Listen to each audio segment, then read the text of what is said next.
Avropada xüsusilə. Saat 5 oldu, ofis yavaş-yavaş boşalır. Latviya sizin üçün ideal bir yerdir hal-hazırda. Stressdən uzaq bir ölkədimi elədi. Latviyadakı iş mühiti ilə Azərbaycandakı iş mühiti arasındakı fərqlər, mühit yəqin ki, bir xeyli fərqlənir. Evro və dollarla qazanıb Azərbaycan manatla xərcləməyin verdiyi zövq biraz daha fərqlidir. Connection qurmaq və gedəcəyiniz ölkəyə getməmişdən qabaq araşdırma eləmək düşünürəm ki, ən vacib şeylərdən biridir.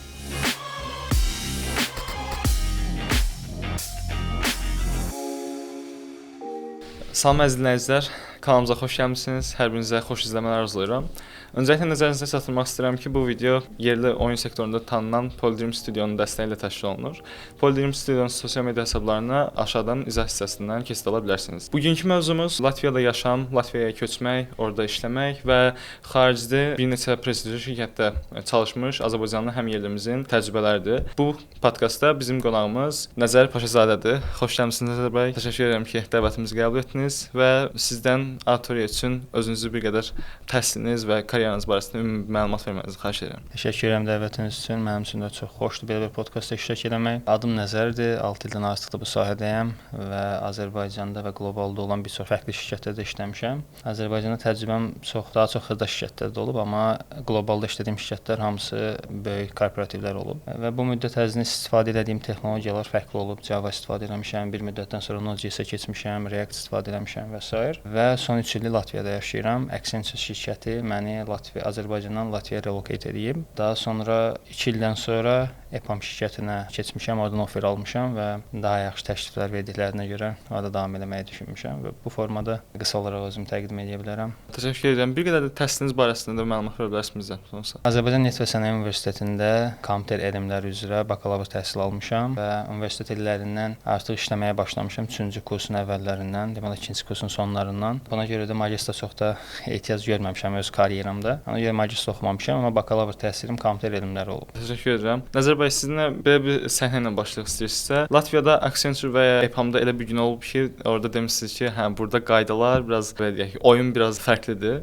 Həmin gündən sonra bir şey dəyişibmi? Belə bir təcrübəniz olubmu? İlk gedəndə ən çox məsələn Accenture-da işə başlayanda, ofisə gedəndə rastlaşdığım və Azərbaycanda görmədiyim biraz fərqlilikləri deyim ofislə bağlı şeylər. Məsələn, ofisdə hər gün oturacağın yeri sistemdən özün seçirsən və hər gün fərqli bir yerdə oturursan, sənin konkret bir stolun olmur ki, bura sənə aiddir və oturduğun yer, seçdiyin yer ola bilər ki, direktorun yanı olsun. Ola bilər menecerin yanı olsun. Yəni menecer, direktor və yaxud adi bir işçi hamı eyni səviyyədə yerdə, eyni bir açıq ofisdə işləyir. Bu mənə çox qəribə gəlmişdi ilk dəfədə ki, necə yəni mən oturmuşam, dünən yanımda başqa adam oturmuşdu, bu gün direktorun yanında oturmuşam misal üçün. Belə bir qəribəlik var idi. Qəribəlik deməyim, müsbət bir şeydi məncə. Yəni, bu var idi. Daha sonra saat 5 olanda ofisdə çox adam qalmır. Avropada xüsusilə saat 5 oldu, ofis yavaş-yavaş boşalır. Hansı ki, iş saat 6-da bitir. Amma bunu çox normal qarşılayırlar və yaxud işin başlama və bitmə saatlarında konkret bir vaxt limiti olmuş ki, sən 8-də emailin ofisdə olmalısan. Və gördüyüm Avropada, yəni Latviyada işlədiyim şirkətlərin çoxu korporativdir və bu şirkətlər də iş saatına ofisə gəlib getməyə qarışmırlar və xüsusilə də remote işləyirlər. Remote işləyəndə sənin ofisə gəlməyin sadəcə olaraq coffee shop kimi bir şeydir. Yəni istəyirsənsə gəl. Adam tanıyıram 6 ayda ofisə gəlmir. 1 ildə ofisə gəlməyən adamlar var ki, ildə bir gün gəlir ki, nədir, kartımı yeniləyim, yenidən qayıdır evdən işləyir. Bu kimi flexibility-ləri mən deyə bilərəm ki, ilk gedəndə ən çox təəccübləndirən onlar idi. Daha sonra ilk gedəndə çətinliklərdən biri məsələn sənədlərlə bağlı olur. Çünki Azərbaycana gedəndə zaten 3-6 ay arası sənədlərə vaxt ayırırsan və gedirsən ora indi oranın miqrasiyası ilə əlləşməlisən, oradakı sənəd məsələlərini həll etməlisən. Biraz belə fərqliliklər bunlar idi. Mən gedəndə bunlarla qarşılaşdım. Belə deyə bilərəm. Təşəkkür edirəm. Bu ofis barəsində dediyiniz düşünürəm ki, məncə də yəni müsbət bir şeydir. Yəni bu coworking space yaradılar ki, yəni hamı bir-birinə daha yaxşı əlaqə də yarada bilsin. Yəni qütbləşmə falan da olmasın şirkət daxilində. Biraz əsas başlayaq Latviyada yaşam barəsində. Ümumiyyətlə burada adaptasiya müddəti necə oldu və hansı çətinliklərlə qarşılaşdınız? İlk gedəndə qarşılaşdığım əsas çətinlik dediyim məsələ çətinlik deyildi əslində. Sadəcə proses uzun çəkir. Yəni çətinlik deyəndə şirkət sənə relocation edəndə bütün hər şeyi qarşılayır. Sənə vəkil də tutur, sənə relocation specialist də tutur, sənə orada ev tapmağın üçün bizim dildə desək makler də tutur. Yəni bütün sənəd işləri, bütün o çəkdiyin xərcləri hamısını qarşılayır zaten. Amma bu proseslərin özü çox vaxt alır. Sən ilk başda edəndə məsələn elə gəlsən miqrasiya ofisinə və orada ola bilər ki, sənin qarşına çıxan adam ingilis dilini bilməsin. rus dilində və ya latviya dilində danışsın. Bu bir blokerdir mənim üçün deyə bilərəm. Rus dili bilirəm, amma çox xüsusi, fikrimi ifadə edə biləcək səviyyədə bilmirəm. İngilis dili bilirəm və ingilis dilində ola bilər ki, bəzən yaşlı təbəqə ingilis dilini bilməyə bilir. Sənədlərlə bağlı bu hissədə bir çətinlik çəkirsən. Daha sonra ölkənin best practice-lərini bilmək istəyirsən ki, nəyi hardan alsam, nəyi necə desəm daha yaxşı olar. Bu kimi şeylər daha çox vaxt alır. Başqa çətinlik o olur ki, məsələn, ilk başda gedəndə məsləhətdir ki, connection qrup gedəsiz. Məsələn, deyək ki, İngiltərəyə gedəsən, getməmişdən qabaq ən sadə halda LinkedIn var. Açırsan LinkedIn-i, baxırsan ki, sənin sahəndə, sənin gələcəkdə connection qura biləcəyin kim var. Məsələn, sən developersənsə gedib orada bir satıcı ilə connection qurman sənə bir şey qatmayacaq. Amma sənin bu dəqiqə olmaq istədiyin yerdə olan bir neçə nəfəri tapırsan. Məsələn, mən gedəndə Accenture-ə İlkin adında bir dostum var. Bu dəqiqə yaxın dostuq, amma o vaxt tanımırdım. LinkedIn-ə yazıb bir neçə məsləhət almışdım ki, bax gəlirəm bu şirkətə, sən orada işləyirsən Latviyada. Məsləhət deyil, filan proses bu qədər vaxt aldı, normal deyə getməmişdən qabaq. Bu məsləhətləri almışdım və gələndən sonra da 2 il bir yerdə işlədik dostumla, indi də yaxın bir dostumdur. Bu formada connection-a qrup getmək daha sağlam oturuşmağa kömək edir ki, stressdən uzaq olursan, bilirsən ki, ən azından sənin keçdiyin yolda keçən bir adam var sənin yanında. Bu cəhətdən düşünürəm, connection qrup geçsələr o çətinliklərdən qarşılaşmazlar. Belə bir auditoriya üçün fayda qataq sizdən sosial media üzərindən sizə yaza bilərlərmi? Təbii ki, yaza bilərlər və yazan zaten bu dəqiqədə yazan adamlar var. Əlindən gələn qədər çalışıram dəstək olum. Təbii ki, təmənnasız və kim də istəyirsə yaza bilər. Xüsusilə bizim Telegram qrupumuz da var. Linki deyərəm. Hərəsə bir yerə qoya bilsən yaxşı olar. Yəni, orada məsələn elə bir qrupumuz var, hansı ki 800-900 nəfər belə developerdən ibarət bir qrupdur. Relocation-a maraqlananlar və yaxud hansısa texniki mövzuya maraqlanan adamlar girib orada suallarını daha çox yazırlar. Belə də ola bilər və yaxud LinkedIn üzərindən də ola bilər. Əla, onda linkləri də qoyaram mən. Ümumiyyətlə birinci niyə Latviya? Bir də ki Latviyaya gedib artıq orada burada mən yaşaya bilərəm uzun müddətli. Bu fikrə necə gəldiniz? Latviyaya getməm təsadüf oldu. Ümumiyyətlə Accenture-ə işə girməyim təsadüf oldu. Necə təsadüf oldu? Bir dostum mənə link göndərmiş ki, belə bir şirkət var, əvvəl mən işləmişəm. Bəlkə yoxlayasan, sənə uyğundur skillləri falan. Təsadüfən mən dedim, niyə də yox? İşdə otduğumuz yerdə doldum, apply elədim, filtrləri doldum. Səhər gün gördüm çağırdılar. Səhər gün dediyim 1-2 həftə sonra. Korporativlərdə proseslər çox uzun çəkir. Yəni hətta intervyular arası bir neçə həftə çəkir. Rekruter intervyusu oldu, danışdıq, bir-birimizdən yaxşı vibe aldıq. Dedilər, okey, davam eləyək texniki intervyuya. Texniki mərhələyə keçdik. Texniki mərhələdə də hər şey yaxşı keçdi. Daha sonra arxitektur bir mərhələ oldu, daha sonra menecer intervyusu falan filan. Bunların hamısı bitəndən sonra təklif aldım, offer aldım və offeri də alanda 2 dənə condition var idi. Ya blokatla gedə bilirsən, ya da oturumla. Blokat seçdim, o da 3 ay 6 ay arası sənədləşmə vaxt aldı və ondan sonra köçdüm orada başladım işləməyə. Belə bu formada oldu proses. Latviya sizin üçün ideal bir yerdir hal-hazırda? İdeal deyil, yox. İdeal yer deyil təbii ki. Düşünmürəm ideal bir yer var, amma gözlədiyim expectationların hamısını qarşılayırmı? Yox. Amma stressdən uzaq bir ölkədimi elədi. Əhalisi azdır, çox sakit bir ölkədir. Ölkənin 60 neçə faiz, 62-65% meşəlikdir. Yəni belə stressdən uzaq bir yerdə yaşamaq istəyirsənsə, Şengen ərazisində yaşamaq istəyirsənsə, düşünürəm ki, yaxşı bir yerdir. Çünki Almaniya və yaxud digər ölkələrdə faizlər biraz nisbətən yuxarıdır, sənin verdiyin vergi faizi. Burada 20% vergi verirəm mən. Avropa üçün aşağı vergidir.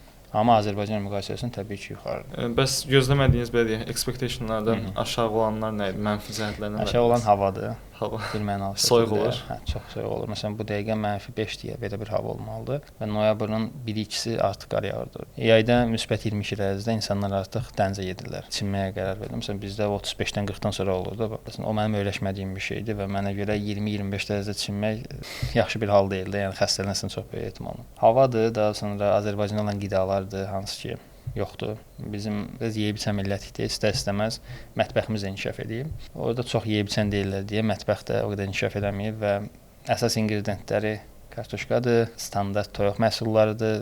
Yəni çox belə bir özlərinə məxsus yeməkləri yoxdur. Mənim sevdiyim yeməklər yox. Təbii ki, var bir neçəsi. Məsələn, donuz əti məşhurdur məsələn. Yeməklərin bir çoxuna onu qatırlar. Pork olmasa o yeməyin dadı olmur yəni. Bu formada havadır, yeməkdir və bir də əsas istiqanlıqdır. Məsələn, Azərbaycanda insana daha istiqanlıdır. Məsələn, bir-birinə həmişə yardım etməkdən üçün çalışırlar ki, okey, kiməsə bir yardımım dəysin, kiməsə bir faydam olsun. Orada biraz hər özünə görə yaşayır. Bunun müsbət tərəfi də var, mənfi tərəfi də var. Müsbət tərəfi odur ki, heç kim sənin işinə qarışmır, ürəyin nə istəyir edirsən.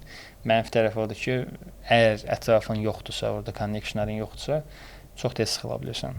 Proqram daxilində mən 4-5 günlük Estoniyaya getmişdim. Bir tapşırıq vermişdi ki, bu araşdırma aparın, küçədə və sorğu aparın falan. Tam o dediyiniz şeylə qarşılaşmışdım Estoniya, Litva, Baltik ölkələrində ki, kiməsə yaxınlaşdım, nazikcə soruşan ki, belə dəstək ala bilərsiniz falan filan suallar cavab verərsiniz. Belə baxdı, sən kimsən? Vaxtını niyə alırsan? Hə, vaxtını niyə alırsan? Biraz yaxşı olmayan ifadələrlə məni yola saldı. Qarşılaşdığınız adamlarla bağlı ola bilər, amma düşünürəm ki, çox böyük ehtimalla biraz özlərində qapanan millətdirlər. Özlərini qapanan. Amma sonra dedilər ki, əgər dost olandan sonra belə deyək, yəni siz daha yaxın olsa daha istiqanlıdır. Siz necədir? Avropada ümumiyyətlə Avropanın ümumi bir çox ölkəsində trust elə bir şeydir ki, bu çox rahatla qazanıla bilmir. Məsələn, sən oturursan deyək ki, Azərbaycan taksiyə oturanda düşünmürsən ki, kəmərimi bağlayım yoxsa yox. Bir növ güvən yaranır içində. Hətta ona biz qəribə ya kəməri niyə bağladın? Yəni mən sürürəm də, mənə güvənmirsən ki. Bu qədər tez formalaşan bir güvən var bizdə. O yoxdur məsələn Avropada. Avropada sənə güvənmək üçün gərək sən bayağı bir illərini keçirdəsən ki, sənə bir güvənsinlər. Məsələn, mən bir iş yoldaşım var idi. Adı Yanis idi. Yanis Latviyada məşhur adlardan biridir və o dostumla mən bəlkə dostum deməyim, tanışımla 3 il bir yerdə işlədik və 3 ilin sonuna qədər hələ də saat 6-dan sonra bu adam elə davranır ki, yəni elə prosta bir-birimizi tanıyırıq. Elə bir saat 6-ya kimi bir yerdə işləyirik, deyirik, gülürük falan. İş saatı bitdi. Adam tamam başqa bir adam olur da bir növ. Yəni çox belə səninlə vaxt keçirmək istəmir. Məsələn, mənlə yox, yəni ətrafında olan hamı ilə də baxıram ki, adam daha soyuq davranır iş saatı bitəndə. Yəni iş saatı bitənə qədər amma tamam başqa bir adam. Belə bir şeylər görmüşəm. Yəni. Qəribə. Biraz daha karyera tərəfi keçək istəyirsə, elə Accenture-dan başlayaq ki, qəbul prosesini biraz daha detallı soruşum sizdən. İlk apply elədiniz, sonra oldu interview recruitment, ondan sonra texniki, ondan sonra hansı interviewlar oldu? Recruiter interview oldu, texniki oldu, texnikidən sonra ümumi discussion oldu, həm arxitektura ilə bağlı, həm sistem dizayn ilə bağlı. Belə bir mərhələmiz oldu. Ondan sonra da yekunda menecer intervyusu oldu ki, qərar verildi ki, bu adamı biz seçə bilərik yoxsa yox. Ümumi steplər bu formada oldu. Çox texniki hissəyə girməyəcəm ki, texnik olmayan adamlar da baxanda sıxılmasınlar. Amma belə ümumi olaraq götürəndə intervyu çox çətin deyildi, nə yalan deyim. Məsələn, EPAM intervyusu qat-qat çətindir Accenture-dən. Hətta EPAM Accenture-ə işə girən adamları, o da bir neçə il işləmiş adamları işə götürür ki, artıq bişmiş burada hazır olan, korporativ mühitinə hazır olan adamlara. Çünki EPAM da Accenture-də ikisi client-based şirkətdir. Və EPAM baxır ki, məsələn, Accenture-də 2 il işləmisənsə sən, artıq klientlərlə işləməyi bilirsən, korporativdə işləməyi bilirsən və ümumi culture başa düşmüsən, gəlir EPAM daha yaxşı maaşa Accenture-dan işləyən köhnə işçiləri götürür. Məsələn, bir dəqiqə EPAM-ın Latviyada yalan olmasın 30-40% Accenture işçiləri. Biraz oğurluq edir. Oğurluq eləyir, yaxşı edir. Yəni yaxşı maaş verir, o xoşbəxt, sən xoşbəxt. Bəs intervyularda əsas nəyi yoxlayırlar? Yəni daha çox texniki tərəf üstünlük verirlər, yoxsa biraz daha sosial tərəf? Soruşulan şey nədir əsas? Bir növ ownership-də səndən istəyirlər ki, yəni okey, sən proyektə qatdıq. Sən bu proyektdə sadəcə taskını yazmaqla kifayətlənəsən, yoxsa həqiqətən proyektə bir contribution etməyə çalışırsan? Əgər sən proyektdə klientin ehtiyaclarını tam başa düşürsənsə, onları başa düşmək lazımdır. Daha sonra big picture deyə bir şey var da proyektə qoşulan kimi. Sənə çalışırlar ki, məsələn bir task verəndə o taskın niyə, nə üçün, niyə bu yolla olduğunu falan bu kimi suallar verib intervyuda o taskı niyə verdiklərini başa düşəsən ki, okey, məndən istəmirsən ki, bunu məsələn deyək ki, bir alqoritmdən sort elə. Bu alqoritmə sort edən necə edeyim, hansı ərə üstündə edeyim və s. Yəni intervyuda səndən gözləyirlər ki, çox suallar verəsən verilən suallarla bağlı. Xüsusilə live coding intervyularında. Belə ümumi olaraq nəzəri intervyulardan söhbət gedirsə, ixtisası ilə bağlı şeyləri verirlər birmənalı olaraq. Zaten ixtisası bilməlisən, bu hissəyə girmək istəmirəm. Əlavə olaraq ingilis dilini bilməlisən ki, o intervyuda fikri daha yaxşı izah edə bilərsən. Və bir də soft skilllər vazgeçilməzdir. Yəni soft skillləri bilməlisən ki, o bildiyin şeylərdə daha yaxşı formada çatdıra bilərsən. Bir də bunları soruşurlar. Yəni belə qeyri-adi bir şey yoxdur. Burada Accenture hekayəniz barəsində əsas vurğulamaq istədiyiniz nöqtələr var yoxsa? Accenture client-based şirkətdir. Client-based şirkətlə product-based şirkətin arasında çox incə bir fərq var. Client-based şirkət odur ki, səni işə götürür. Məsələn, atıram sənə 3000 manat maaş verir. 6000 manatı səni qarşı tərəfdə şirkətə satır. Sənin üzərindən 3000 manat pul qazanır. Düz məntiqlə gedirəm. Product-based şirkət odur ki, product-based şirkət səni alır, öz produktının timinə əlavə edir və sən o şirkətdə yalnız o produkt işləyirsən. Produktun ola bilər tərkibində çoxlu proyektlər olsun, amma yekun olub bir dənə domeinin var, produktun var və o produktda işləyirsən. Client-based şirkətdə məsələn mən Accenture-ə girən nəyi gördüm? Şirkətdə məsələn bir klientdən xoşun gəlməyə bilər, proyektdən xoşun gəlməyə bilər, hətta domeini sevməyə bilərsən, başqa bir proyektə keçə bilərsən. Client-based şirkət olduğuna görə bu üstünlüyü sənə verir. Daha sonra client-based şirkət olduğuna görə reallığı deyim, çox yüksək maaş ala bilmirsən. Məsələn, client-based şirkətlər o qədər yüksək maaş vermir. Əsas avantajı odur ki, sən proyektin olmadısa, tutalım 3 ay, 4 ay proyektin yoxdur. Bench deyə bir anlayış var. Benchdə qalırsan, heç bir proyektin olmur, amma maaşı alırsan, ta ki sənə proyekt tapılana qədər. Yəni bir növ sənin işdən çıxma ehtimalın daha az olur. Ona görə client-based şirkətlərin verdiyi komfort, xüsusilə relocation olan adamlarda, çünki işdən çıxsan, iş tapmaq çox uzun bir prosesdir və Avropada ortalama 1 ay və yaxud da 3 ay vaxtın olur ki, yeni iş tapasan. O müddətdə iş tapa bilmək çətin olduğuna görə, məsələn, client-based şirkətlər daha güvənilirdir ki, bilirsən ki, proyektim olmasa belə növbəti 3 ayda illaki bir proyekt tapacaq şirkət mənə. Və həmin 3 ayda sən maaşsız qalmayasan. Bu məsələlər var. Bayaq vurğuladınız ki, EPAM biraz daha fərqlidir. Elə istəyirsiniz EPAM-a keçid barəsində danışaq ki, necə qərar verdiniz ki, Accenture-dan EPAM-a keçid alasınız və orada hansı fərqliliklər var? Burada maraqlı nədir? Deməli, Accenture-da mən işləyirdim, bir müddət işlədim, daha sonra AWS sertifikat falan aldım. Bu promotion üçün requirement idi. Yaxşı feedbacklərim falan var idi. Gördüm ki, promotion eləmirlər, çünki 10 nəfər namizəd varsa 2 dənə spot var. Yəni 10 nəfərdən 2 dənəsini seçə bilərlər. Çox böyük ehtimalla kim şirkətə daha çox contribution point qatıbsa, bir də promotion üçün belə bir kriteriya var. Bir sertifikat almalısan, bir yaxşı feedbackin olmalıdır, bir də contribution point deyə bir şey var. Contribution point nədir? Yəni şirkətə işdən əlavə olaraq nəsə bir qatqın olubmu yoxsa yox. Sən ola bilər ki, şirkətdən nəsə bir təşkilatçılıq eləmisən, hansısa bir yerə aparmısan, insanları yığıb, şirkət təbii ki, onu finans tərəfini həll eləyir, amma yerdə qalan təşkilatçılıq sən eləmisən və yaxud juniorlara özündən bootcamp təşkil etmisən. Təbii ki, məsləhətləşib eləyirsən bunu. Bunlar contributionlardır. Bu contribution pointlərin çox olmalı, sən promotion ola bilər. İndi belə şeylərə çox vaxt itirən adam deyiləm, çünki düşünürəm ki, işləyirəmsə, mən işimə görə pul alıram və əlavə contributionlar artıq elə bir pulsuz səni işlətmək kimi bir şey olur. Özümə maraqlısa başqa məsələ, amma məcbur olmamalıdır da, yəni sən contribution etməlisən deyə bir şey olmamalıdır. Accenture-da o var idi məsələn. Bu şeylər sənin promotion olmağı çətinləşdirir. Mən də gördüm promotion ola bilmirəm, EPAM-a apply elədim. EPAM-ın bütün intervyularını keçdim. 5 mərhələli intervyu idi. Live coding falan bizdən danışıram detallı. Bunların hamısını keçəndən sonra EPAM-dan conditional offer aldım. Conditional offer dediyimiz nədir? Yəni EPAM deyir ki, mən proyekt tapsam sənin üçün, səni birbaşa işə götürəcəm. Amma proyekt tapsam. Böyük bir condition bundan ibarət. Şərt. Hə. Çünki o şirkət client-based şirkətdir. Client dedim, yəni proyektlər olmalıdır client tərəfdən. O yoxdursa, səni işə götürməyə mənası yoxdur. Bütün intervyuları keçdim. Bir il ərzində proyekt tapa bilmədilər. İlk başda belə oldu və offerim expire oldu. Təzədən bir ildən sonra özləri əlaqə saxladılar ki, bəs bir proyekt tapmışıq sizə uyğun. Həmin offerim expire olmuşdu. Təzədən bir də 5 dənə intervyunun 5-də keçdim. Birinci dəfə keçəndə senior sırf backend developer idi, amma indi senior full stack oldu, həm React, həm Node.js. Bu formada keçdim bütün intervyuları yenidən və bu dəfə artıq conditioner yox, özləri birbaşa offer verdilər və elə bir zarafatlaşdılar ki də, yəni ayıbdır artıq sənə bir də conditional verə bilmərik. Bir il gözləmsən. İşə girdiyim müddətdə ilk 3 ay proyektim olmadı. 3 ay ərzində 10 gün falan onboardinga sərf elədim. Yerdə qalan 2 ay yarım boş idim. Və şirkət o 3 ay müddətində mənə demədi ki, sən niyə boşsan, gəl sənə başqa bir iş verək, bunu gör. Əpəmdə bu var. Amma Accenture-da sənə nəsə bir iş verədilər ki, boş qalmayasan. Azərbaycanda kim olmasa da, amma nəsə bir şey verədilər ki, başı bir qatasan. EPAM-da yoxdur. 3 ay mən işsiz qaldım. İşsiz deyəndə proyektsiz qaldım. Maaşımı alırdım təbii ki, proyektsiz qalırsan. O müddətdə bir nəfər mənə bir dənə artıq söz demədi ki, sən niyə burada gözləyirsən, ala bu işi gör və s. EPAM bu tərəfdən yaxşıdır. Elə oldu 3 ayın sonunda proyekt tapıldı, intervyusuna girdim, keçdim intervyunu və indi həmin proyektdə işləyirəm. EPAM-a qəbul prosesi ilə Accenture arasında əsas fərqlər, yəni gözə çarpıcı qədər fərqlər hansılar idi? İntervyusu çətin olur, EPAM-ın net olaraq. Accenture-la müqayisədə çox çətin olur, yəni onunla müqayisədə çətin olur və intervyuda xüsusi bir live coding section olur. Yəni belə kritik hissələrdən biri budur və bir də mənim texnik intervyum 2 saat 10 dəqiqə falan belə bir şey olmuşdu. Çox uzun o idi. Accenture-da 1 saat idi. Daha detallı verdilər və plus mən də full stack idim deyə həm frontdan sual verdilər, həm backenddən. Hər ikisində senior leveldə bilməlisən bir növ. Yəni buna görə intervyu ən az bir 2 saat plus oldu, yazma dönənə qədər, amma 2 saat 10 dəqiqə falan çəkdi. Bundan keçəndən sonra təzədən bir də dediyim o live coding intervyusu oldu. Bu da əlavə bir saat yarım falan da bu oldu. Bir neçə məsələ verdilər, onu verilən vaxt ərzində və lazımi qaydada həll etməlisən. Bunu da keçəndən sonra biz managerial interview deyirlər ona, biraz discussionlar ümumi şirkət haqqında, proyekt haqqında falan.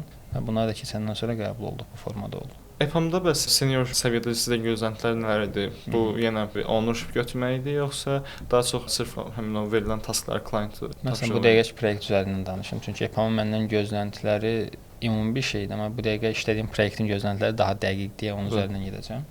Məsələn, bu dəqiqə işlədiyimiz proyektdə biraz AI solution-la bağlı bir proyektdir. Bir AI solution provide edirik EPAM olaraq və orada timdə bu dəqiqə bir dənə senior .NET developer var. bir dənə senior JavaScript var mənəm, senior QA, bir dənə də arxitekt. Yəni hər adamdan bir dənədir. Yəni ownership-i o da düşünmək olur ki, yəni ownership sənin üstünə düşən işi səndən başqa görə biləcək adam yoxdur və bütün məsuliyyət sənin üstündədir. Və ona görə EPAM daha çox işə götürən, çalışır senior leveldə götürsün ki, yəni ora işə götürdüyü adamlar artıq məsuliyyət götürməyi yaxşı şəkildə bilməlidirlər ki, okey, mən proyektə girdimsə, gördüyüm işin bütün məsuliyyəti məndədir. Yəni ikinci adamdan ümidin olmasın, kimsə gəlsin. Ola bilər timdə təbii ki 5 dənə developer ola bilər, amma sən elə bir mindsetdə olmalısan ki, kiminsə köməyinə ehtiyacın olmasın. Daha çox bu mindset səndə axtarırlar. Latviyadakı iş mühiti ilə Azərbaycandakı iş mühiti arasındakı fərqlər ki, məsələn, bizdəki böyük şirkətlərlə və ya əvvəl olduğunuz təcrübəniz olan karyeranızda Azərbaycan şirkətlərinin karyeranızdakı mühit də Latviya arasındakı mühit yəqin ki, bir xeyli fərqlənir. Fərqlənir dediyim kimi, amma bu daha çox ölkədən yox, işlədiyin şirkətdən asılıdır. Məsələn, qlobal korporativ şirkətdə işləyirsənsə, Azərbaycanda işləsən düşünürəm ki, yenə də mühit bənzər olar. Azərbaycanda ümumiyyətlə korporativdə işləməmişəm mən. İşlədiyim ancaq xırda şirkətlər olub. Ona görə Azərbaycanın korporativi ilə Latviyadakı korporativ şirkətlərlə müqayisə edə bilməyəcəm təəssüf ki, amma nə düşünürəm? İşlədiyin şirkətin environmentı daha vacibdir nəinki ölkənin. Məsələn, EPAM-ın Azərbaycandakı ofisində də işləsən, yenə də sən düşünürəm ki, o flexibility-ni hiss edəsən. Məsələn, atıram hansısa bir bank sektorunda işləyirsən və oradan EPAM-ın Azərbaycan ofisinə keçmisənsə, təzə açıblar bildiyim qədərdə mən fiziki ofisi var yoxsa yox Azərbaycanda. Ola bilər ki, EPAM-ın Azərbaycandakı ofisi ilə hansısa bank mühitini müqayisə edəsən, hə, böyük ehtimalla çox böyük bir fərq hiss edəsən. Fərq nədir? Əsasən flexibility-dir. Məsələn, Avropada insana daha çox dəyər verilir. Bu net olaraq belədir və saat 5-də ofislərin boşalmanın əsas səbəblərindən biri də budur. Yəni insanlar life work balansı qorumağa çalışırlar. Daha sonra Avropada nisbətən stress biraz azdır. Biraz yox, bir xeyli azdır. Yəni bizdə istər-istəməz biraz vəziyyət elə qurulub ki, hamı harasa tələsir. O da istər-istəməz adamı stressə salır. Fərqli olaraq bunu deyə bilərəm. Bir də qlobal şirkətdə işləyirsənsə, istər-istəməz o fərqi hiss edirsən. Dediyim kimi Azərbaycanda ya Latviyada işləməyindən asılı olmayaraq qlobal şirkətin sənə verdiyi o vibe tamam başqa olur. Remote və hibrid işləməyin həm müsbət tərəflərinin, həm də dezavantajlarını biraz müzakirə etmək istəyirəm ki. Okay, maraqlı mövzudur. Nə qədər hər formada işləmişəm demək olar. Freelance işləmişəm, relocate olmuşam, remote işləmişəm, hibrid işləmişəm. Bütün mümkün olan кейsləri yoxlamağa çalışmışam ki, görüm hansı yaxşıdır. Remote işləməyin avantajı düşünürəm daha çoxdur. Çünki ofisə gəlib getmək birincisi sənin vaxtını alır. İkincisi ofisdə işləməyi sevməyən adamlar ola bilər, kimsə introvertdir və s. Düşünürəm ki, remote işləməyin sənə verdiyi flexibility daha rahatdır. Məsələn, mən bizdə EPAM-da da əksəriyyətdə remote gedir rejimin adı. İstəsən hibrid də seçə bilirsən, amma məsələn mən remote işləyirəm və saat 2-də mən xəstəxanaya gedəsiyəmsə çox rahatlıqla gedə bilərəm. Sonra timə deyirəm ki, yarım saatlıq işim var ya 1 saatlıq işim var, gələcəm və ofisdə də zaten sənin bir yoxlayan bir sistem yoxdur. İcazə verirlər remote işləməyə. Ona görə çox rahat istədiyin vaxt istədiyin yerə gedə bilirsən, ailənlə vaxt keçirə bilirsən və xüsusilə səyahət edib istədiyin yer fərqli yerdən işləyə bilirsən. Bunun verdiyi benefit düşünürəm çox böyükdür. Mənfi tərəfi nədir remoteun? Mənfi tərəfi biraz çox kommunikasiyada olmursan deyə introvert olma ehtimalın yüksəkdir. Uzun müddət remote işləyirsənsə istər-istəməz o sakitçiliyin sənə verdiyi xoşbəxtçilik bir yerdən sonra sənin xasiyyətinə təsir edir bir mənalı şəkildə. Çox kommunikasiyada olmadığın üçün soft skilllərin yavaş-yavaş itə bilər. Bəzi insanlar var ki, ümumiyyətlə remote işləmək biraz alınmırlar da. Nə mənada alınmır? Yəni xasiyyətdən də asılı ola bilər. Bəlkə ofisdə işləyərkən özlərini daha rahat hiss edirlər. Sizcə onun əsas səbəbləri nələr ola bilər? Düşünürəm yaxşı maaş alsa hamı remotedə xoşbəxt olar. Çünki gedib sənə bir dənə ofis tutub hansısa bir dostunla birlikdə işləməyin çox da böyük bir şey yoxdur. Hamısı pulun başında olan bir şeydir. Yaxşı maaşlı remote işdə işləsən, düşünürəm ki, mənim fikrimcə hamı xoşbəxt ola bilər. Çünki yəni bir ofis tutub oradan sən yaxın dostları bir yerə yığıb, remote işləyən adamları və ya tanımırsan, LinkedIn-dən bir community tapıb ora qoşulub orada işləmək çətin bir şey deyil. O sadəcə nədən irəli gəlir? Mən düşünürəm, çox vaxt ofisə biz öyrəşmişik deyə. Gözümüz açandan ofisdə işləmişik və bir növ bəzi adamlar təsəvvür edəmir ki, necə olur ofisdən ki, mən bir gün, 2 gün sıxılaram falan, amma düşünürəm ki, o adamlar çox vaxt yoxlamamış adamlar olur deyə təxmin edirəm. Çox ideal danışmayım. Məncə ola bilər ki, onlar yoxlamayıblar, çox uzun müddət remote işləməyi yoxlasalar, məncə çox maraqlıdır. Yəni mən remoteun bir mənfi tərəfini görmürəm. Xüsusilə evro və dollarla qazanıb Azərbaycanda manatla xərcləməyin verdiyi zövq biraz daha fərqlidir. Və son tövsiyənizi sizdən almaq istəyirəm ki, ümumiyyətlə xaricdə bu olsun Latviya, Avropa və ya digər ölkələr hansı ki məlumatlısınız orada relocation falan məsələləri. Burada işləməyi hədəfləyən Azərbaycanlı gənclər üçün nələri tövsiyə edə bilərsiniz son olaraq? Məncə ilk növbədə ixtisasını yaxşı bilməlidir. Bu net olaraq belədir. Yəni istəyir soft skill'indir, ingilis dilində falan bunlar ikinci mərhələdə düşünürəm. Birinci ixtisası bilməlisən. ixtisası bilməsən, C2 səviyyəsində ingilis dili bilsən xeyri yoxdur. İxtisası bilməlisən və ixtisası bilməlisən dediyim Azərbaycan tələblərinə uyğun yox. Qlobal vakansiyaların tələblərinə baxıb onlara uyğun səndə çatışmayan şeyləri düzəltməlisən. Bu birinci növbədə. İkinci növbədə ingilis dilini düzəltmək lazımdır. İngilis dili həyatı asanlaşdıracaq bir alətdir sənin üçün. Gedirsən başqa bir ölkəyə, onların öz dilini çox böyük ehtimalla bilməyəsən, getdiyin ölkənin dilini məcbursan ingiliscə danışasan. Bu ikinci, üçüncü də connectionlar. Soft skilllər də olmağı çox vacibdir o heç. Amma düşünürəm ən vaciblərindən biri də connectionlardır. Çünki connection olmasa, məsələn sən 10 dənə işdən intervyu dəvəti alırsansa, connection olsa məsələn 20 dənə alarsan və connectionların sən hansısa bir şirkətə refer eləmək çox böyük rol oynayır. Nəinki normal şəkildə gedib özünü apply eləsən. Çünki apply eləsən şirkətin səni tanıması, sənə bir güvən formalaşması ki, bu adam intervyuya çağırmağa dəyər yoxsa yox. Amma kimsə refer eləyəndə ən azından o adamı tanıyırlarsa bilirlər ki, okey, yəni bu adamı intervyuya dəvət eləmək olar çünki bunu filan kəs refer eləyir. Yəni ona görə connection qurmaq və gedəcəyiniz ölkəyə getməmişdən qabaq araşdırma eləmək düşünürəm ki, ən vacib şeylərdən biridir. Çox sağ olun, təşəkkür edirəm. Təcrübələrinizi bölüşdünüz, digər ətraflı məlumatlar paylaşdınız. Ümid edirəm ki, bu relocation-ı fikirləşənlər, Latviyada yaşam haqqında məlumat almaq istəyənlər, burada ola bilər hətta bizim ATOYA tələbələr də var, Latviyada təhsil almaq istəyənlər yararlana bilərlər və qlobal şirkətlərdə çalışmaq istəyənlər üçün faydalı bir video oldu. Əgər videoda faydalı oldusa, kanala abunə olmağı, dostlarınızla paylaşmağı, like etməyi unutmayın. Növbəti videolarda görüşərik. Sağ olun.